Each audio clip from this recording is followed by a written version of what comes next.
मत्ती की इंजील बाब 20। क्योंकि आसमान की बादशाही उस घर के मालिक की मानिंद है जो सवेरे निकला ताकि अपने ताकिस्तान में मजदूर लगाए, और उसने मजदूरों से 1 दिनार रोज ठहरा कर उन्हें अपने ताकिस्तान में भेज दिया। फिर पहर दिन चढ़े के करीब निकलकर उसने औरों को बाजार में बेकार खड़े देखा और उनसे कहा, तुम भी ताकिस्तान में चले जाओ, जो वाजिब है तुमको दूंगा। बस वो चले गए। फिर उसने दोपहर और तीसरे पहर के करीब निकलकर वैसा ही किया। और कोई 1 घंटा दिन रहे, फिर निकलकर औरों को खड़े पाया और उनसे कहा, तुम क्यों यहां तमाम दिन बेकार खड़े रहे?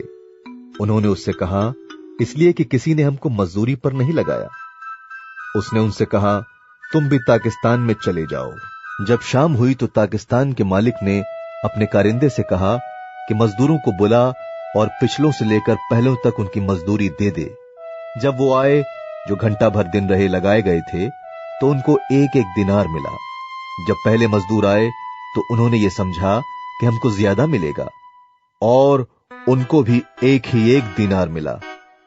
जब मिला तो घर के मालिक से ये कहकर शिकायत करने लगे कि इन पिछलों ने 1 ही घंटा काम किया है और तूने इनको हमारे बराबर कर दिया, जिन्होंने दिन भर का बोझ उठाया और सख्त धूप सही।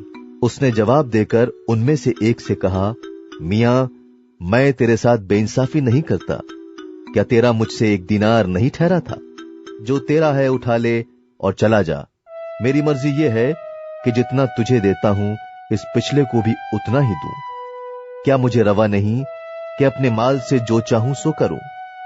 या तो इसलिए कि मैं नेक हूं बुरी नजर से देखता है? इसी तरह आखिर अव्वल हो जाएंगे और अव्वल आखिर।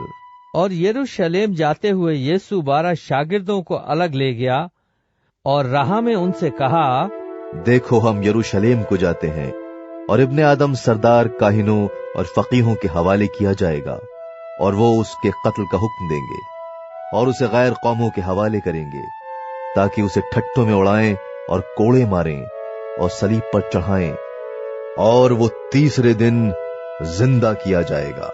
उस वक्त जब्दी के बेटों की मां ने अपने बेटों के साथ उसके सामने आकर सिजदा किया और उससे कुछ अर्ज करने लगी।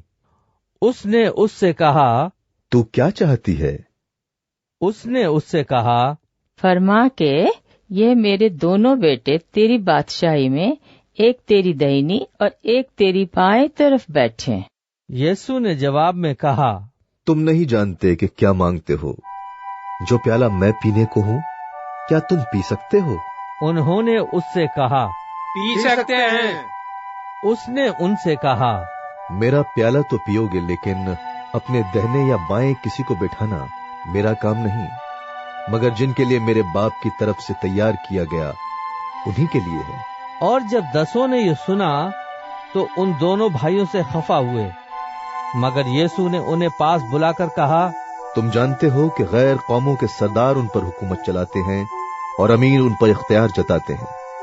तुम में ऐसा न होगा, बल्कि जो तुम में बड़ा होना चाहे वो तुम्हारा खादिम बने, और जो तुम में अव्वल होना चाहे वो तुम्हारा गुलाम बने। चुनाचे इब्ने आदम इसलिए नहीं आया कि खिदमत ले, बल्कि इसलिए कि खिदमत करे और अपनी जान बहुतेरों के बदले फिदिये में दे। और जब वो यरीहो से निकल रहे थे तो एक बड़ी भीड़ उसके पीछे हो ली। और देखो 2 अंधों ने जो राह के किनारे बैठे थे, ये सुनकर कि यीशु जा रहा है, चिल्लाकर कहा, ऐ खुदावन इब्ने दाऊद, हम पर रहम कर। लोगों ने उन्हें डांटा कि चुप रहें, लेकिन वो और भी चिल्लाकर कहने लगे, ऐ खुदावन इब्ने दाऊद, हम पर रहम कर। यीशु ने खड़े होकर उन्हें बुलाया और कहा, तुम क्या चाहते हो कि मैं तुम्हारे लिए करूं? उन्होंने उससे कहा, ऐ खुदावन ये कि हमारी आंखें खुल जाएं। यीशु को तरस आया और उसने उनकी आंखों को छुआ, और वो फौरन बीना हो गए और उसके पीछे हो लिए।